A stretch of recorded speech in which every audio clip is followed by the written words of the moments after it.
Film dimulai ketika seorang gadis berjalan sendirian di tengah gelapnya malam.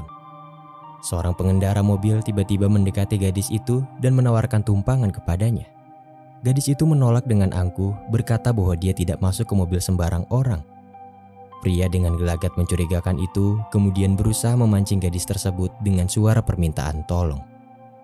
Gadis itu mendekat, sebelum akhirnya dia ditangkap dan menjadi korban kekejaman seorang psikopat berdarah dingin. Setelah merenggut nyawa korban, pria psikopat itu menghubungi polisi dan melaporkan kejadian tersebut seolah-olah dia adalah saksi. Kemampuan beraktingnya sangat sempurna, sehingga polisi tidak curiga saat dia memfitnah orang untuk disalahkan atas kejadian tersebut. Pada akhirnya, pria itu kembali berkeliaran di tengah gelapnya malam, mencari orang-orang untuk dijadikan korban berikutnya. Di sisi lain, seorang gadis dengan disabilitas berusaha melakukan yang terbaik untuk pekerjaannya. Dia adalah Gyeongmi, seorang customer service yang membantu orang-orang dengan bahasa isyarat. Dia tidak bisa mendengar dan berbicara. Beberapa orang ada yang peduli kepadanya, tapi ada juga yang memandang rendah.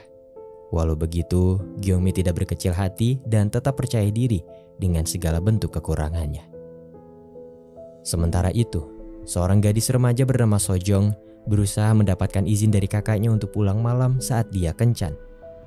Mereka yatim piatu dan jelas sang kakak hadir sebagai wali yang harus menjaganya. Jontak sebagai kakak tidak mengizinkan, tapi Sojong tidak mau mendengarnya. Malamnya, Gyeongmi menjemput ibunya yang juga penyandang disabilitas untuk pulang bersama menggunakan mobil. Mereka sangat bahagia saat membahas rencana liburan ke Pulau Jeju yang akan dilaksanakan dalam waktu dekat. Setibanya di lingkungan tempat tinggal mereka, Gyeongmi meminta ibunya untuk menunggu di suatu tempat selagi dia menyimpan mobilnya di parkiran umum. Ancaman datang. Sang predator melihat ibu Gyeongmi dan dia bersiap untuk memangsanya. Namun, sesaat sebelum predator melancarkan aksinya, Sojong tiba-tiba muncul dari arah yang berlawanan dan dia fokus berbicara dengan temannya di telepon. Merasa kesal dengan gangguan tersebut, predator mengalihkan targetnya kepada Sojong. Sementara itu, Jontak baru saja pulang dari tugasnya sebagai polisi. Setelah tahu bahwa adiknya belum pulang, dia mulai cemas dan pergi mencarinya. Di sisi lain, ketika Gyeongmi pergi menyusul ibunya, dia tidak sengaja bertemu dengan Sojong yang terluka. Walaupun tidak bisa mendengar, Gyeongmi tahu bahwa gadis yang dia temui itu berusaha meminta bantuannya. Sama seperti kasus sebelumnya, predator sengaja meninggalkan korban sebelum dia melaporkannya kepada polisi. Namun, Sojong berhasil bertahan hidup dan kehadiran Gyeongmi kali ini mengacaukan rencananya. Dia dengan cepat berusaha membunuh Gyeongmi tapi gagal karena Sojong menghadangnya dengan sisa tenaga yang dia miliki. Gyeongmi berlari sekuat tenaga, menjauhi ibunya supaya dia tetap aman dan pergi ke tempat parkir untuk bersembunyi. Gyeongmi dengan hati-hati masuk ke dalam mobil, tapi dia tidak menyadari bahwa predator sudah menunggunya dari dalam, yang kemudian mengancamnya untuk menjalankan mobil. Di saat itulah, predator menyadari bahwa Gyeongmi adalah penyandang disabilitas. Tidak mau menyerah, Gyeongmi menancap gas mobilnya, membuat predator terhempas dan dia menggunakan momentum itu untuk pergi melarikan diri. Gyeongmi menyusul ibunya dan dia dengan cepat menekan tombol darurat pada sebuah tiang. Lampu menyala dan alarm berbunyi ketika polisi berusaha berbicara dengan mereka melalui pengeras suara. Tidak ada yang bisa mereka laporkan selain menunggu. Sementara itu, setelah menyembunyikan Sojong di dalam mobil, predator menyamar sebagai pria biasa. Dia mendekati Gyeongmi dan mengaku sedang mencari adiknya yang hilang sebelum akhirnya mereka bersama-sama pergi ke kantor polisi untuk bersaksi. Di kantor, ibu Gyeongmi menyadari ada sesuatu yang janggal saat dia melihat foto gadis dari ponsel yang dibawa predator yang kebetulan saat itu terjatuh.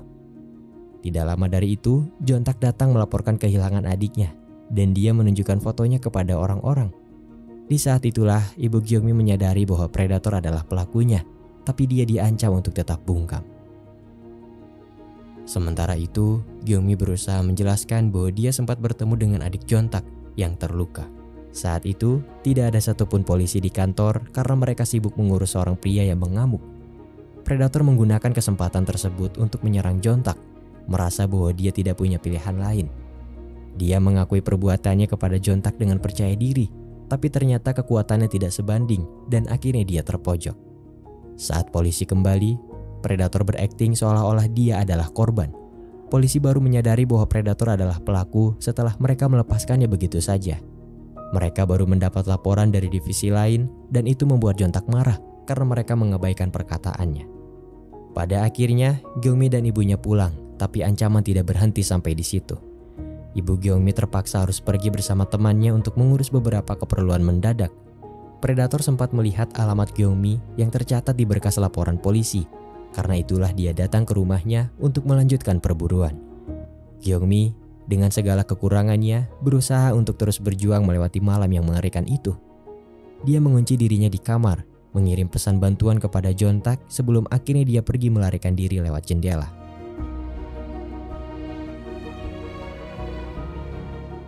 Jontak datang membantu dan dia melihat Gyeongmi sedang dikejar oleh Predator. Ketika Jontak berusaha membantu Gyeongmi yang terpojok, Predator membuat tawaran di mana dia berjanji akan memberitahu lokasi Sojong jika Jontak melepaskannya. Dengan berat hati, Jontak mengutamakan keselamatan adiknya terlebih dahulu dan dia pergi meninggalkan Gyeongmi. Jontak termakan oleh omong kosong tersebut. Dia datang ke rumah Gyeongmi tapi tidak menemukan adiknya dan jelas itu hanya tipuan. Sementara itu, keberuntungan masih menyelimuti Gyeongmi. Dia berhasil kabur dan bertemu dengan Sojong yang berusaha melarikan diri. Walaupun Jontak meninggalkannya, Gyeongmi tidak melakukan hal serupa kepada Sojong. Sebaliknya, dia membantu Sojong untuk bersembunyi dan memberikan ponselnya untuk menghubungi polisi dan ambulan, sementara dirinya menjadi umpan untuk memancing Predator ke tengah kota. Di sisi lain, ibu Gyeongmi akhirnya tahu bahwa nyawa putrinya sedang terancam. Bersama Jontak, dia berlari dan bertemu dengan Sojong yang sudah siap untuk dibawa ke rumah sakit. Sojong memberitahu Jontak bahwa Gyeongmi pergi ke pusat kota untuk menyelamatkannya. Sementara itu, Gyeongmi berusaha meminta pertolongan pada orang-orang, tapi tidak ada yang mengerti dan memahaminya. Gyeongmi terpaksa meraih pisau untuk membela diri, sementara Predator mengaku di hadapan banyak orang bahwa Gyeongmi adalah adiknya yang sedang sakit. Sehingga akhirnya dia dianggap gila. Gyeongmi tidak mau menyerah meski keadaan sangat tidak menguntungkan baginya. Dia mencoba untuk kabur, tapi sekelompok tentara yang kebetulan ada di sana percaya dengan perkataan Predator sehingga akhirnya mereka menangkap Gyeongmi untuk diserahkan. Saat itu, tidak ada satupun orang yang menyadari bahwa Gyeongmi dalam bahaya. Dengan sedih, Gyeongmi berusaha menjelaskan bahwa dia tidak mau mati sebelum melakukan banyak hal bersama ibunya. Dia putus asa dan mengungkapkan semua impian masa depannya, berharap Predator mau melepaskannya untuk kali ini, dan dia berjanji tidak akan melaporkannya. Namun, apa boleh buat, Predator tidak punya hati untuk bersimpati, sehingga akhirnya dia membawa Gyeongmi ke tempat yang sepi. Untunglah, Jontak datang melumpuhkan Predator, dan dia meminta maaf kepada Gyeongmi karena telah meninggalkannya. Jontak berusaha menjelaskan dengan gerak bibirnya bahwa adiknya sudah aman, tapi ibu Gyeongmi sedang mencarinya di tengah kota. Predator mendengar percakapan itu. Dia bangkit dan membalikan keadaan ketika Jontak lengah, lalu pergi untuk mengalihkan targetnya kepada ibu Gyeongmi. Menyadari hal itu, Gyeongmi berlari sekuat tenaga untuk mencari ibunya. Dia membawa pisau Predator yang terjatuh dan siap untuk melakukan apapun untuk menyelamatkan ibunya. Namun, di sisi lain ibu Gyeongmi bertemu dengan Predator di tengah keramaian. Dia menangis dengan putus asa dan bertanya di mana putrinya. Predator sedikit memahami maksud perkataannya dan dia memancing ibu Gyeongmi untuk pergi ke tempat yang sepi. Dari kejauhan, Gyeongmi yang melihat ibunya sedang diperdaya oleh Predator berlari. Gyeongmi tahu bahwa dia tidak bisa menyelesaikan masalahnya dengan ucapan, sehingga akhirnya dia memilih untuk bertindak. Dia dengan cepat berlari ke arah Predator dan menusuk dirinya sendiri. Gyeongmi melakukan itu agar orang-orang di sekitar percaya bahwa dia adalah korban yang sebenarnya. Ketika polisi mulai berdatangan, Predator yang terpojok melukai salah satu polisi yang berusaha menenangkannya. Merasa tidak ada jalan keluar, Predator memilih untuk menyerang Gyeongmi, tapi polisi berhasil melumpuhkan kakinya. Itu tidak cukup. Predator terus memberontak sehingga akhirnya polisi terpaksa menghujani tubuhnya dengan peluru. Pada akhirnya, Gyeongmi dan ibunya berhasil melewati malam yang tragis itu.